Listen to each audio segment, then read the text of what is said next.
Good evening and happy holidays. Welcome to Grandma's Attic Music Review.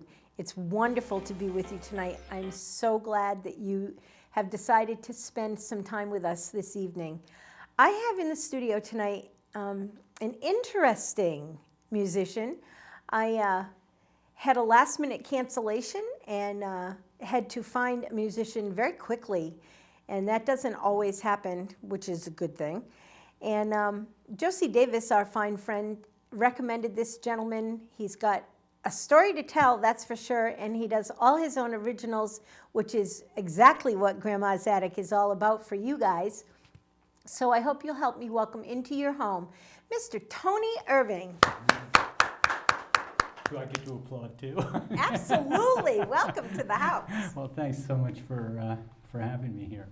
So I guess I'll just sort of start out and do some tunes, and we'll see how it goes. Absolutely. Well, I guess I'll start off with a tune called Mona, and my wife had a very good friend named Mona, and so when I wrote this song, my wife said, "You're writing this song about my good friend Mona." And I said, "No, I'm not. I'm really not. I'm writing this song because I just sort of love that as a name to have in a song."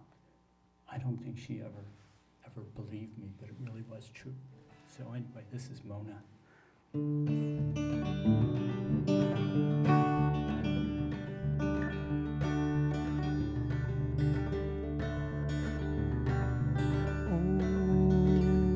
Mona. Oh, Mona.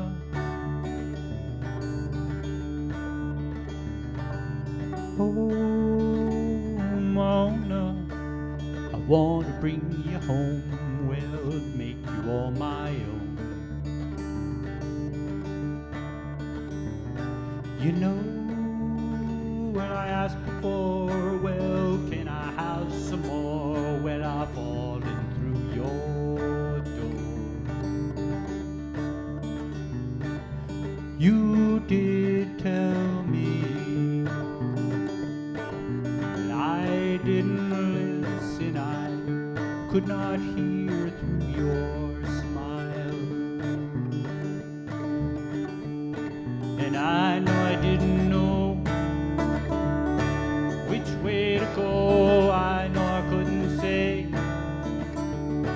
oh, it's okay, oh, maybe now, well, we'll get it right this time.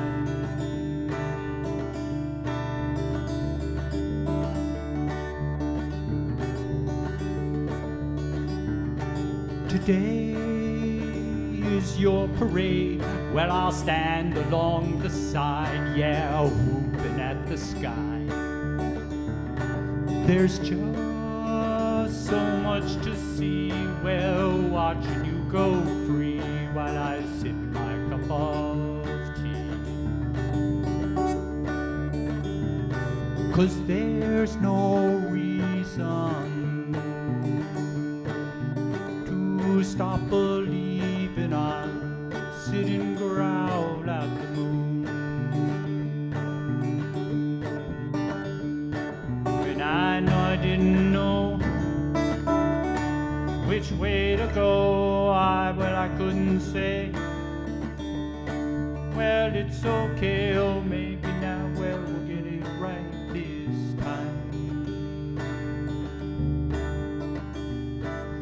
Maybe now, well, we'll get it right this time.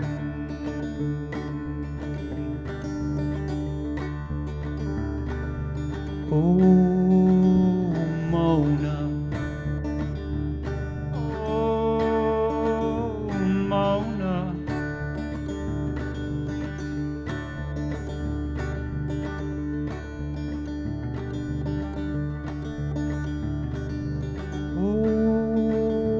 Mona, you really turned me on.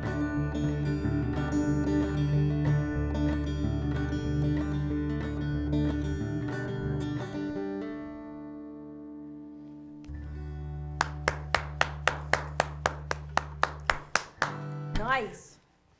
Thank you. So let's see. This is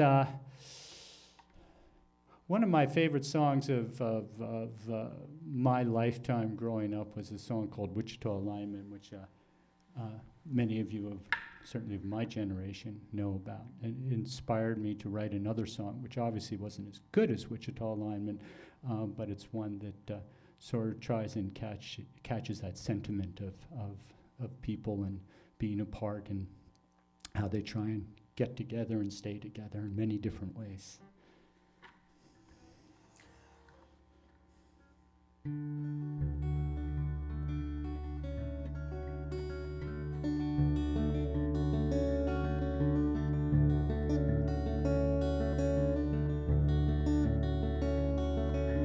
What a day it was.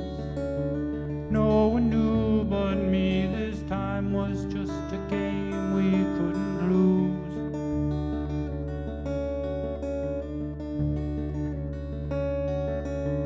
I was just a boy. Thoughts of girls and toys and dreams I had for you were meant for me. And I know, well, I sometimes find memories, well, they're more than just the past. Take the time, well, to look around, see the light of summer scented sky.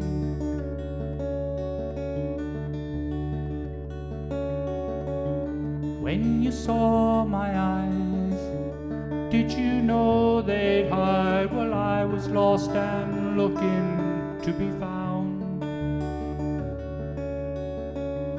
I know little more, gave up long ago, for things would never follow in a line. And I know, well, I sometimes find old memories, well, they're more than just the past.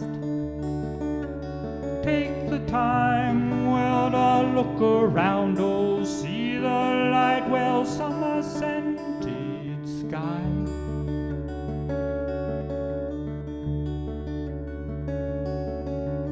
When you went away, did you know you'd stay in pockets of my mind got left behind?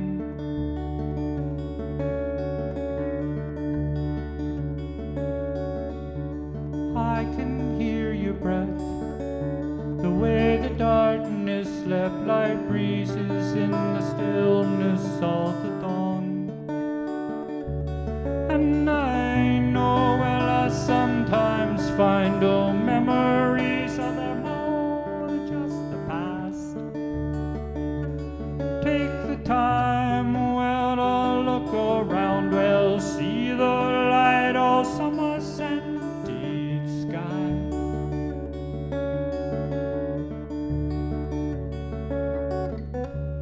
And the days go by, well, bringing in the evening tide. I've been gone so long, well, I wonder, was it really?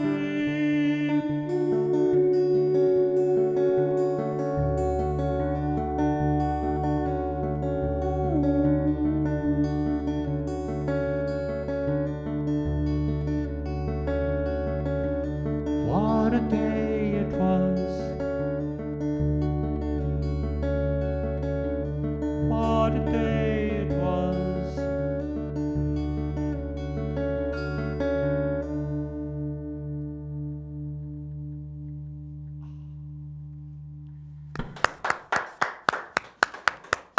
Nice.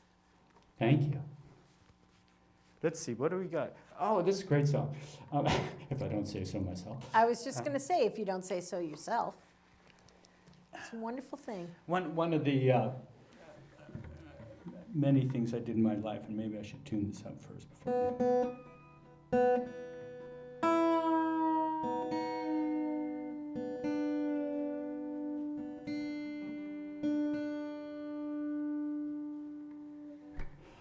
One of those events in my younger life was I was up in Maine after college and trying to bring in any kind of money I could whatsoever. And me and my old sandbox buddy who I grew up with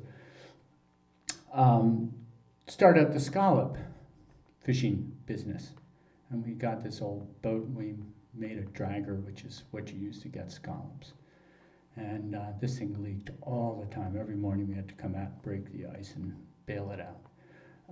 And sort of went scallop fishing for February and March up in Maine, and it was hell.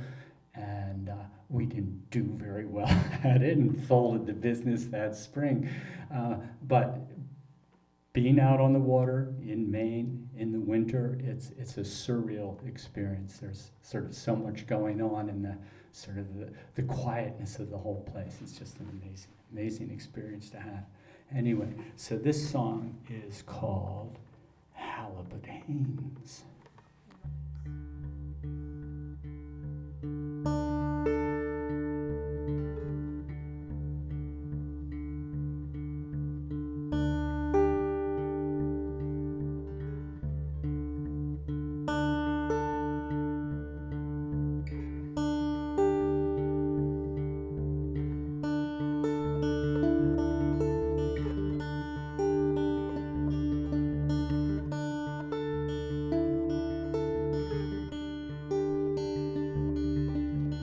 Halibut Haynes was a dirty old man with the mind in the pocket and the heart the same. Swishy Miss Missy weren't particularly sane, but when it came to her love, no man complained.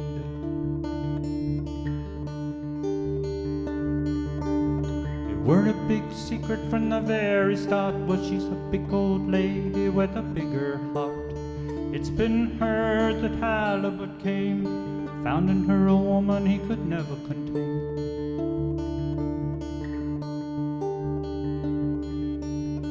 I know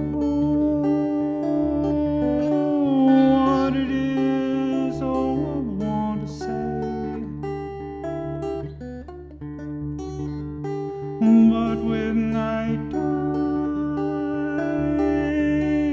I just want to bring you home, oh, let you sing a song about the times, oh, you weren't mine, oh, what was on your mind.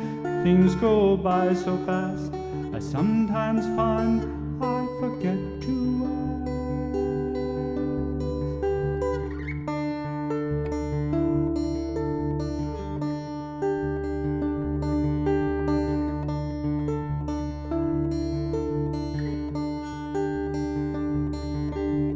climbing all around the big old elm, well, Halibut played like a lovesick clown. No swish she came by, rolling her eyes, running into things, but never her smile. Saying, Haynes, come down, you stupid old fool, you're a dirty pack rat and a stubborn old mule. Swishy Miss Missy and Halibut Haynes make love in the garden and laugh in the rain.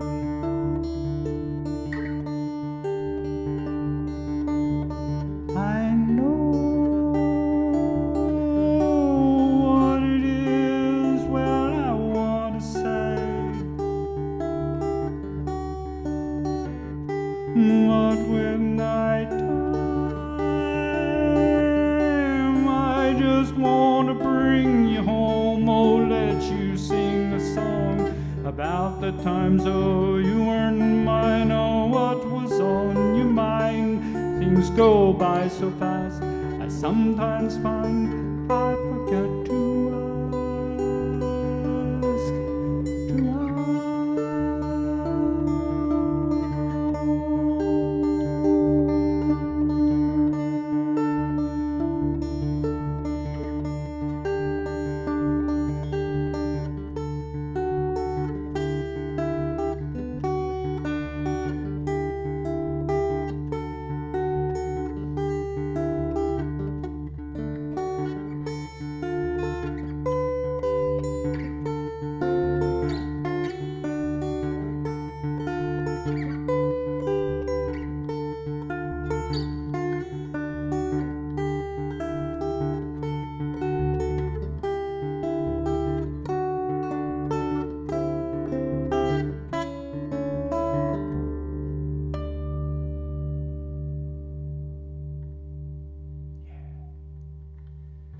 Nice.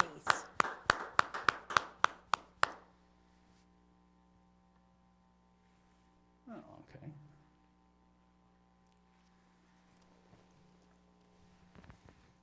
Set the tuner all the way back again.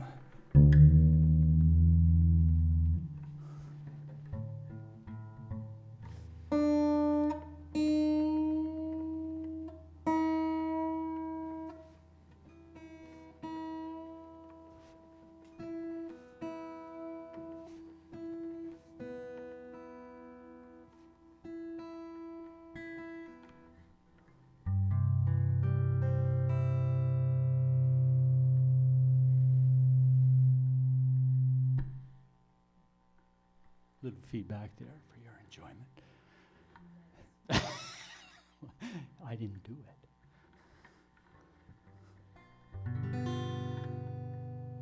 it. Someone told me this is a depressing song. This is not a depressing song. On its surface, it sounds like a depressing song, but it's really not. It's about a guy who's, well, he's just not had a lot of luck in his relationship, should we say. But he's very circumspect about it, and he understands it. But he also, what's most important about it is that he understands the importance of relationships, and that we should all be sort of striving to make those connections, because those are the things that have probably the most meaning in our lives. So it's a slightly bluesy type of thing.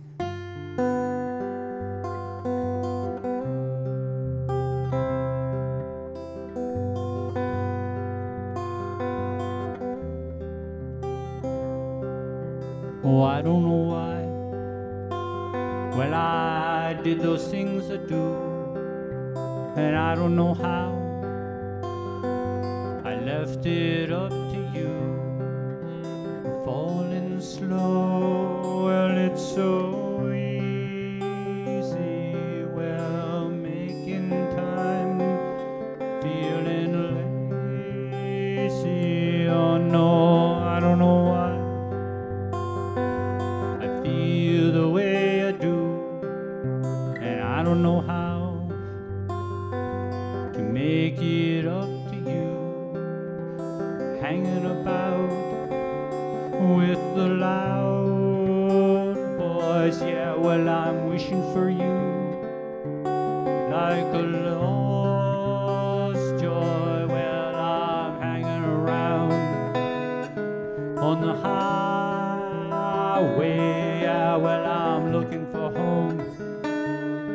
Well, it's a long way. Well, I'm hanging from the ceiling. Oh, well, I'm falling through the floor. I might be going crazy. Well, I've been this way before, but I don't know. Oh, I don't know.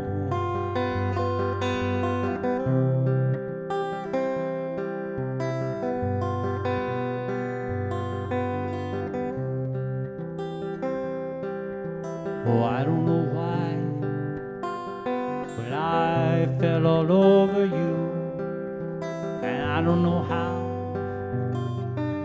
to get up if we're through. Thinking of you on the phone line, yeah, well, I'm calling you up. It's been a long time, yeah, I'm thinking of words that I can't say. Yeah, I'm asking for time. Well, it's a long day. Oh, well, I'm hanging from the ceiling. Oh, well, I'm falling through the floor. I thought that I was crazy. Well, I'm not so sure no more, because I know. Yes, I know.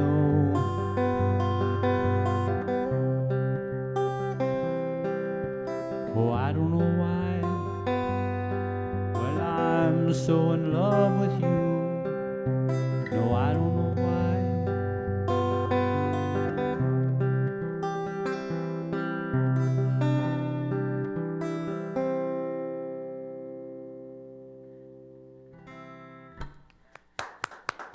Thank you. Sort of like playing at home with having 2 dogs and 2 cats in the room, you know. It's a little different. Well, I know, but it's sort of about, you know, it's not like, you know, a large crowd out there, you know. Right. The fans going wild, and you know, the We've got a cats are large the crowd cats out are sort of flipping their tails about, and the dogs Right. are sort of groaning type of thing.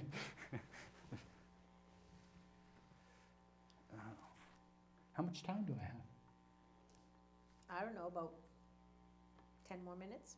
Is that right? 10 more minutes. Okay, I'll keep cranking. Keep playing. If I hit it my way, you'd play for the next half hour.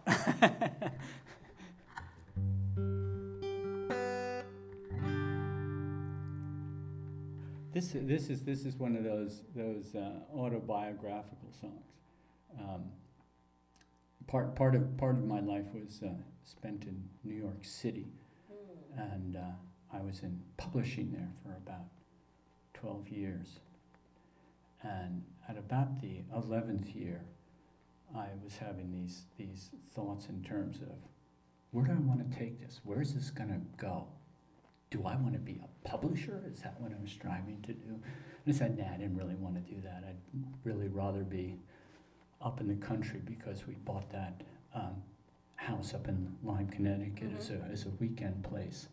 And I just loved it so much that after 2 or 3 years, I told my wife, I said, this is where I need to be. This is my place on the porch, so to speak. And so I went back to grad school, gotten a master's degree in environmental management, started up a small company, blah, blah, blah. But it was really obviously a changing moment in both of our lives, and it is certainly worked out well for the two of us. And this is sort of an autobiographical idea of, you know, being in New York and making that decision to leave. And I love New York, and I love my job, so it wasn't sort of going against something, it was sort of going towards something else, which is obviously the way you really should make decisions. You know. Absolutely.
When I went down to New York City, I saw the lights, well, they're so pretty. I walked the canyons, towers glowing. The days like gold, when the nights so bold. Who can know what comes or goes? To gain and lose, well, you know we can't refuse. Chance the ride, well, fantasize, all waiting for the coming tide. On the way back home again, well, writing words, they're off the page, well, it's all a stage. Oh, play the role, well, laughing sad, moving fast, forgotten past. City times, oh, booze and lines, you know we're gone. Yeah, we're moving on, 'cause it's a crazy game. It's got no name.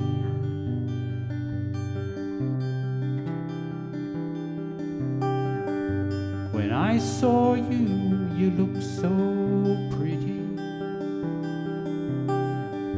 I couldn't breathe in, no, I couldn't breathe out. And when we went and left the city, the stars we see, oh, they leave no doubt to go to, not away. Who can say, oh yeah, where does heaven lay? From blocks of stone, concrete and chrome, to green from gray. Well, it's a better way. On the way back home again, well, writing words, they're off the page. Well, it's all a stage. Oh, love like's lost its heaven's game, the time it takes to play again. City times, oh, booze and lines, you know we're gone. Yeah, we're moving on, 'cause it's a crazy game.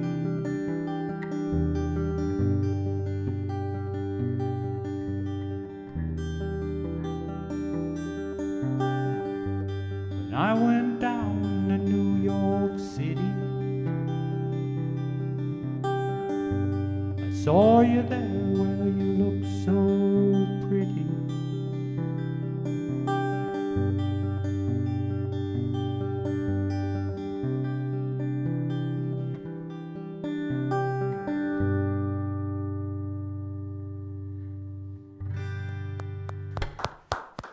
Thank you. My cats are swinging their tails back and forth. Nice. Nice. Ah.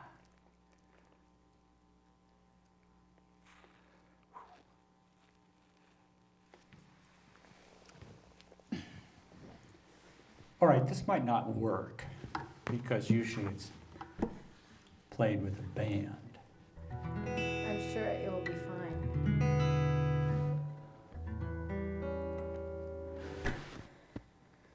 There have been 2 times in my life where a song has come to me in a dream. Before that happened, I thought it was just a lot of bull. You know, and sort of, I remember Keith Richards saying once that he'd wake up in the night and he kept a pencil and a pad of paper by the side of his bed because he'd get these inspirations in his dream and he wanted to write them down before he'd forget them in the morning. This happened on one of my sailing trips. I was over in the Med on an island called Minorca. And it's part of this sort of group of islands. It's where Majorca is another one of the islands there, which is probably the one that it's best known for. And Ibiza, where what Clifford Irving, who did that false biography of, I can't even remember who it was, but anyway, I was on this sailboat. I woke up in the morning and I went on deck, and my 2 other people I was sailing with said, I had this dream about this song. And so I said, hey, let's work on it a little bit, because I just sort of threw out some words and stuff like that. But it literally took me about 2 years to sort of finally sort of put it all together. Not because it was complicated or anything like that. I just sort of couldn't find all the right parts in all the right places. So anyway, this is a song from On the Other Side of the Ocean.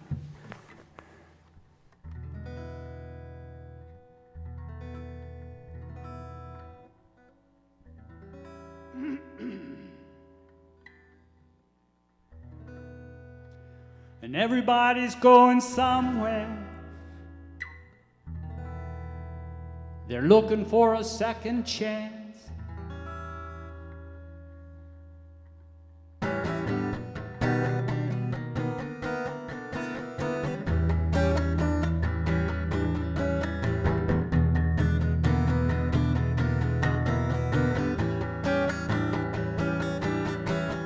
Mother lives in Boston, where father works in Rome.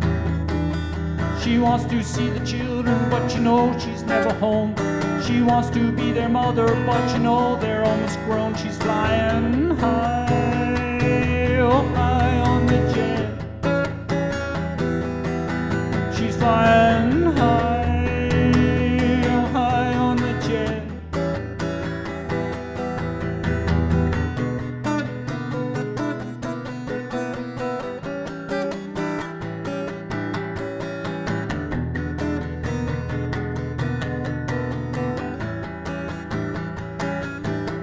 Oh, Bobby lives in Vegas.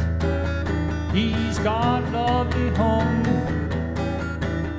It's gated, oh so private, but he often feels alone. He thinks he's in the desert, but he's walking on the moon. He's flying high, oh high on the jet. He's flying high, oh high on the jet. And everybody's going somewhere. They're looking for a second chance. And maybe they can find it up there, well, together with a little romance. Show me the love. Where is the love?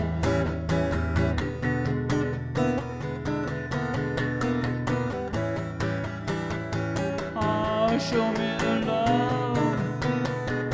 Oh, where is the love? Sally is an actress. Well, she loves to play the role. She's pretty and she's funny and she's always in control. She wants to be a starlet, well, she feels a little old. She's flying high, oh high on the jet. She's flying high, oh high on the jet. Everybody's going somewhere. They're looking for a second chance. And maybe they can find it up there, well, together with a little romance. Show me the love. Where is the love?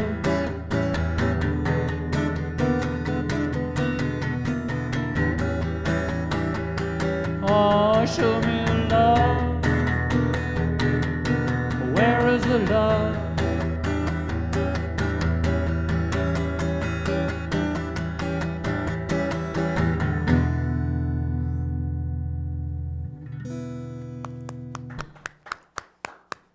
It really works better when you have a bass in there, because it's really sort of a bass groove.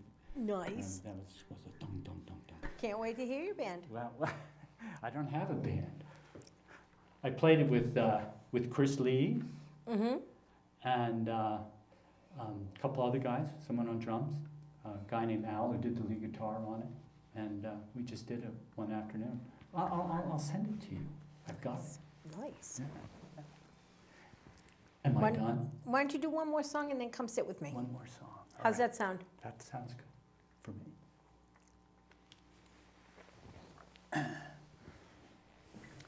Well, I mentioned before Wichita lineman, so why don't I take a crack at that?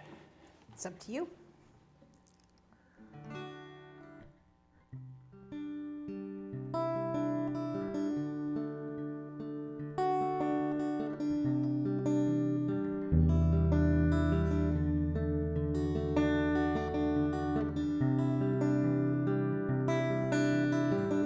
I am a lineman for the county.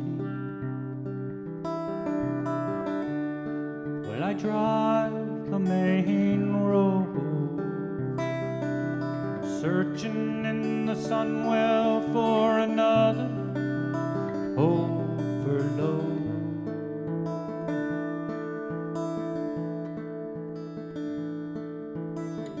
I hear you singing in the wires. I can hear you through the whine,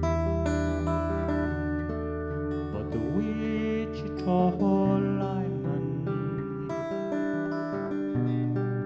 is still on the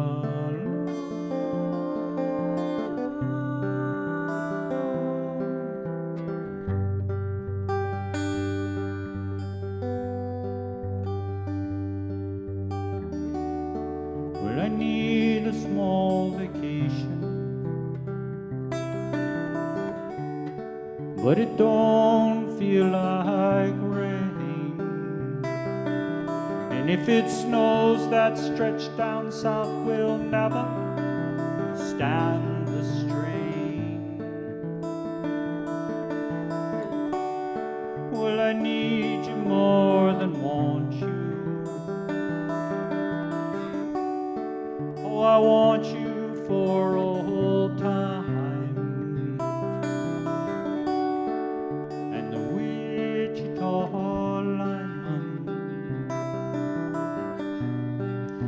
still on the line.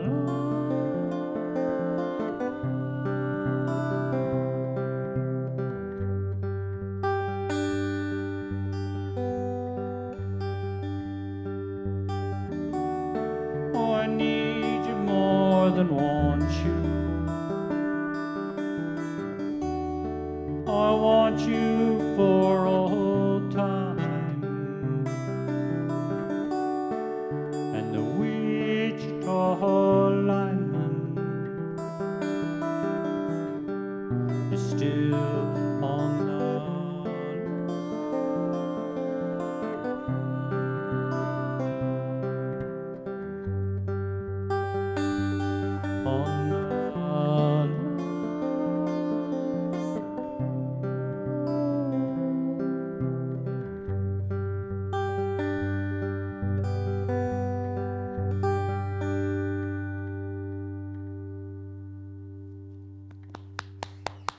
Awesome.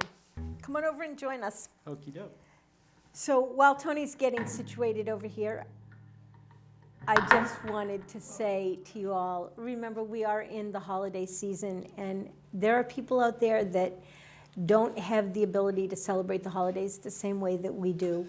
Make sure that you check on your neighbors, especially if your neighbors have little children or are elderly. Make sure that you look in on them and see that they have heat and that they have food. We all have to take care of each other in this day and age. So during this holiday season especially, make sure that your neighbors are doing okay, okay? Thank you. Tony, welcome to Grandma's Attic. Well, it's not exactly an attic, but It's pretty nice. yeah, it's a lot cleaner than my attic. Well, yeah, it's a lot different. I'm so glad. Thank you so much for coming in at the very last minute. I so for having me. appreciate that. And Thank you. big shout out to Josie Davis for hooking us up. Yeah. She's incredible. She's been on the show a couple of times, and we just love her for all that she does and the music that she puts out. So thank you, Josie, baby. It's good to have you here. Let's talk a little bit about your music. When did you start playing music? I probably started playing music in high school. I sort of got a late start on it.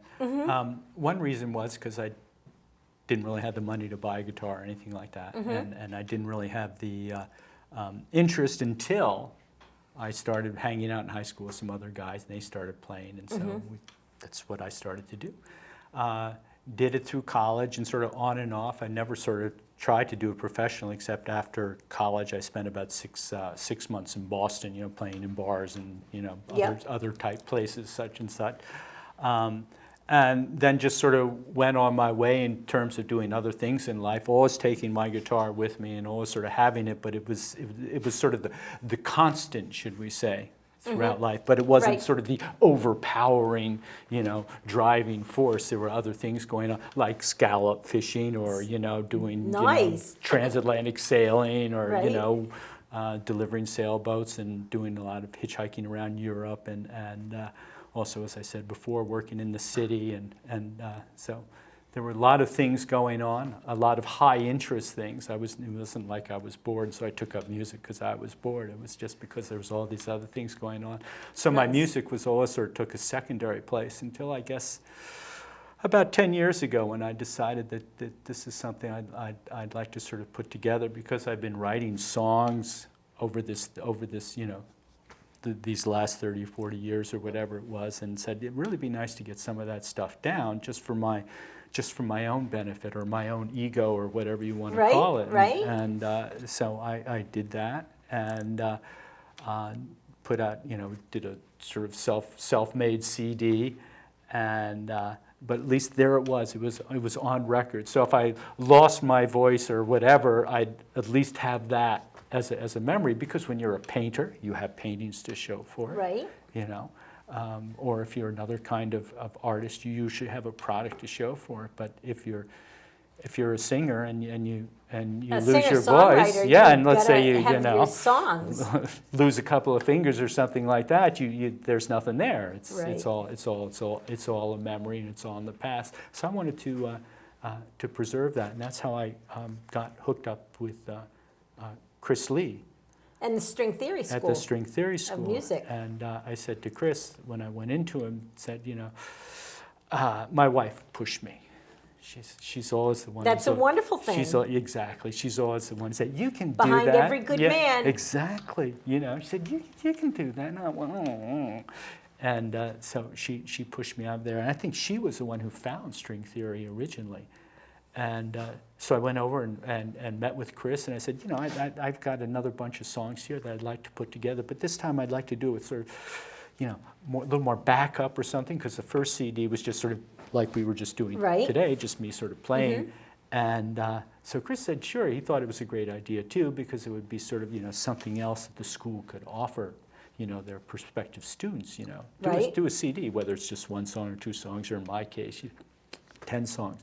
So we worked on that for about 6 months or so, and so on that CD, Chris is playing with me. He plays with me on about 8 of the songs. Nice. And he's a great addition. He's a wonderful musician. He's such a versatile musician. Absolutely. And of high quality in so many areas, should we say, of musicianship. So, right. I agree with you. I agree with you.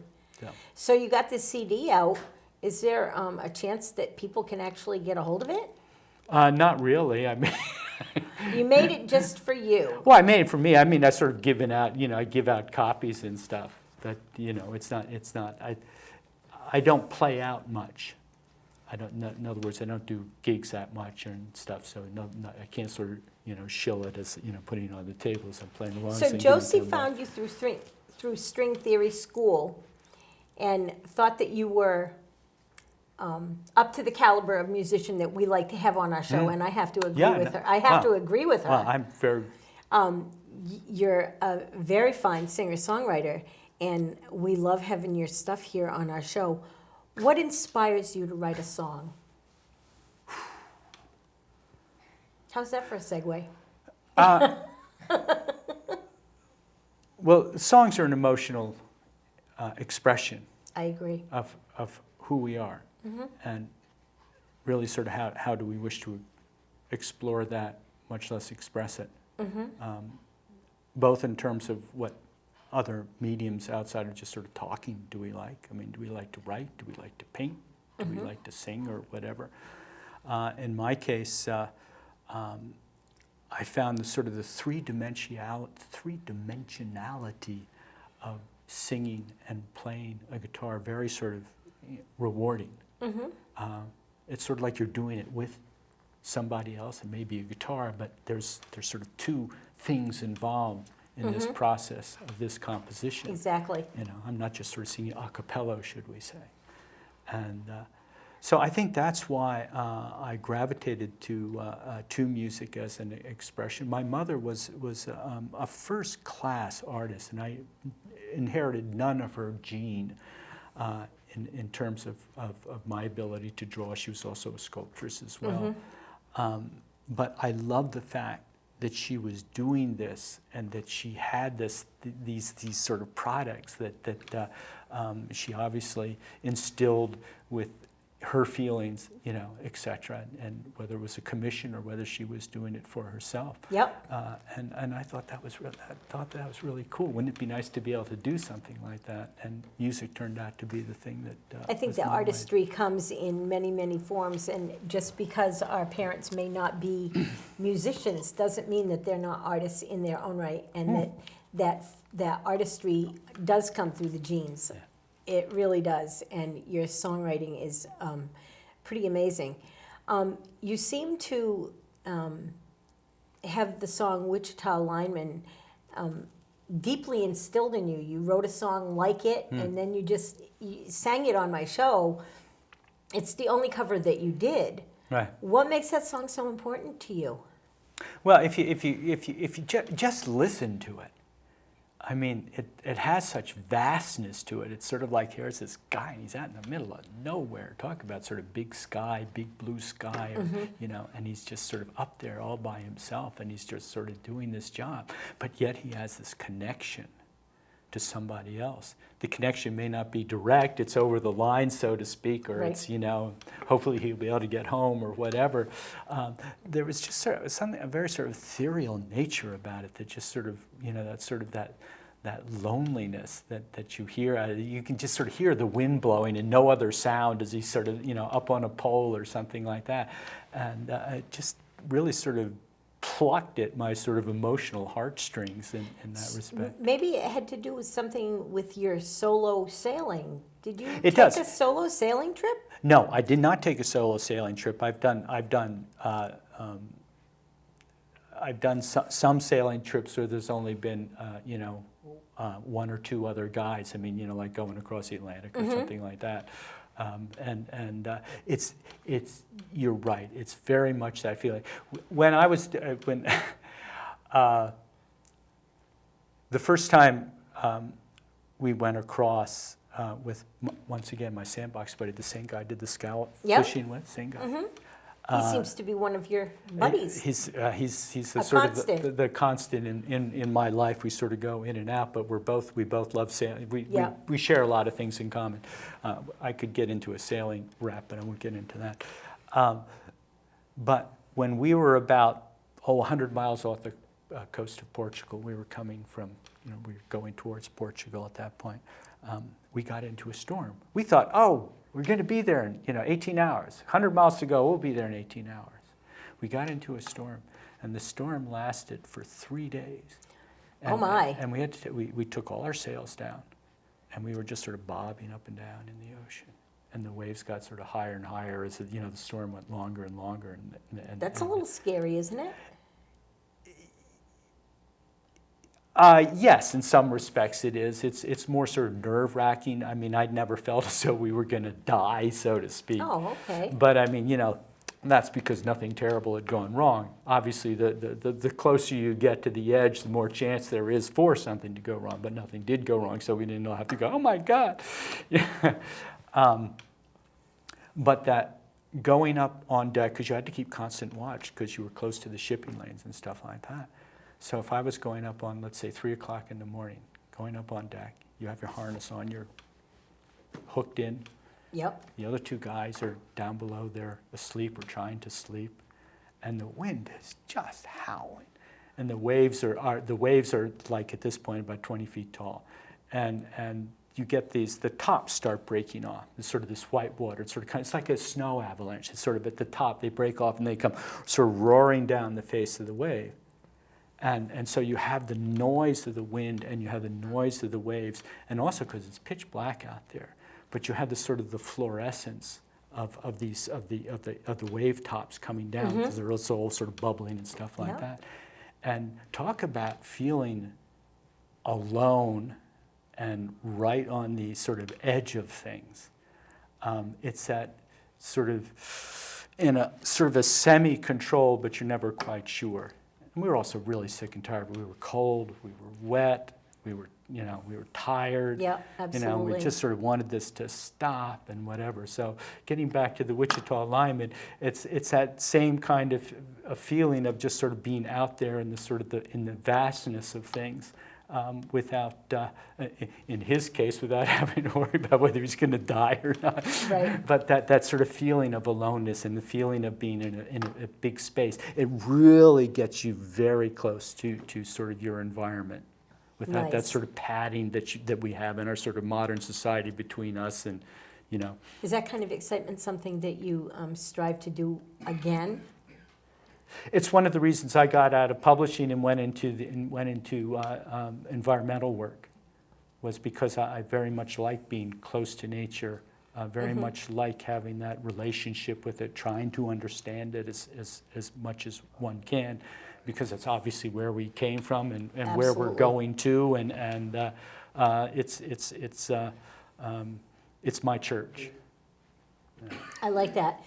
So where do you, you say you're in environmental work. Do you want to tell us the name of your company?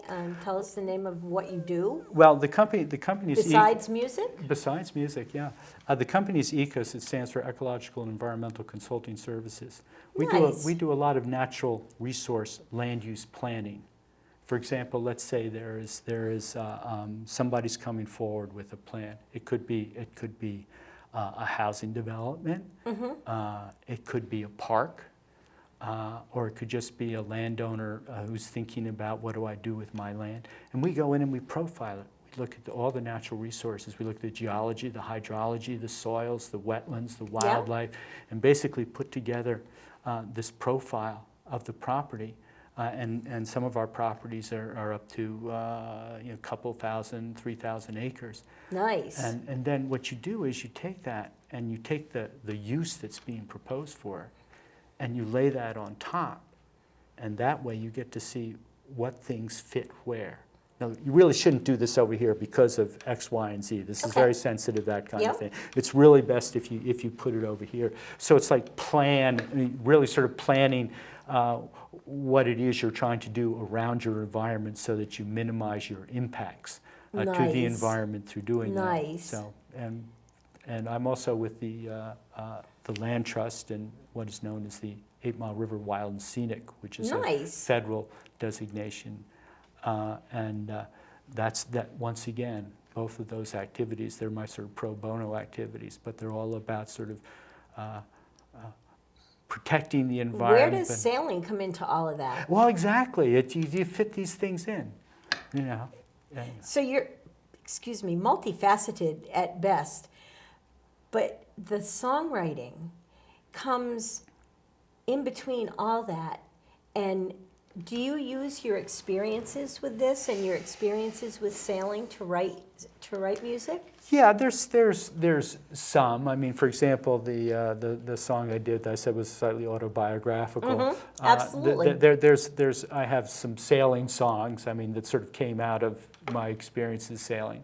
But I think they're just sort of emotional expressions of just sort of how one's feel that aren't necessarily specific to any one experience or any one activity that we either have had, whether we like it or not. Right. And I like to express things. I also like to write as well. As we say, we get back to mom and the genes here. Right. Sort of, right. Absolutely. Absolutely. Want to express so that. Usually at the end of my interviews, I ask a question, and it has to do with the future of our world, etc. But I think simply because of who you are and what you've already expressed, I'm going to change that question up a little bit today and ask you, where do you see your legacy taking other people? What do you want the youth of today to learn from what you're doing today?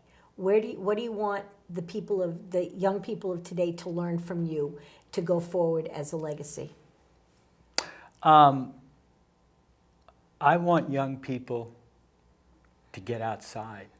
I want young people to make a connection, an attachment to what I will call reality, as opposed not an electronic reality, but a real reality. Absolutely.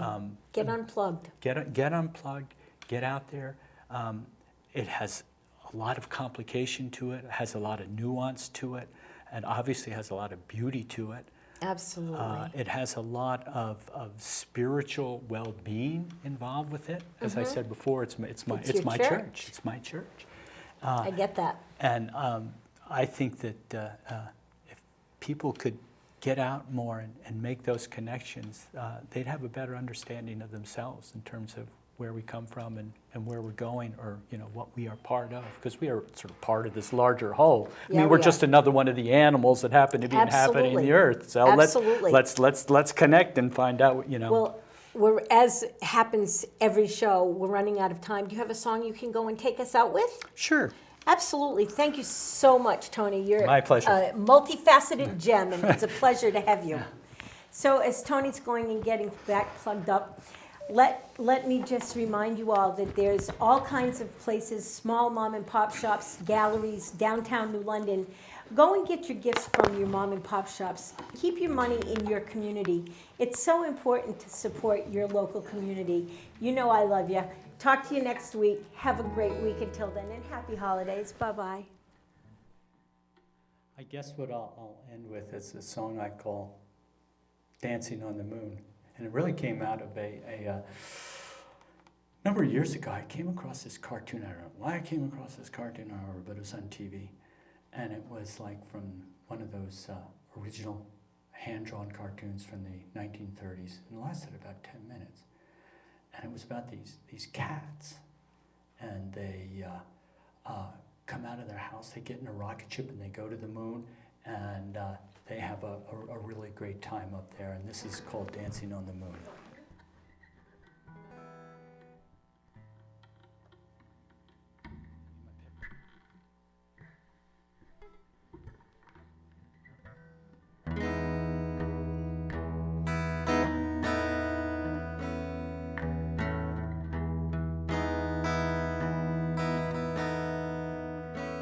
Oh, when I woke up, I saw light all through the window. Well, it chased the dark, and when I looked up, the moon was still slowly rolling down a lazy sky and sleeping night.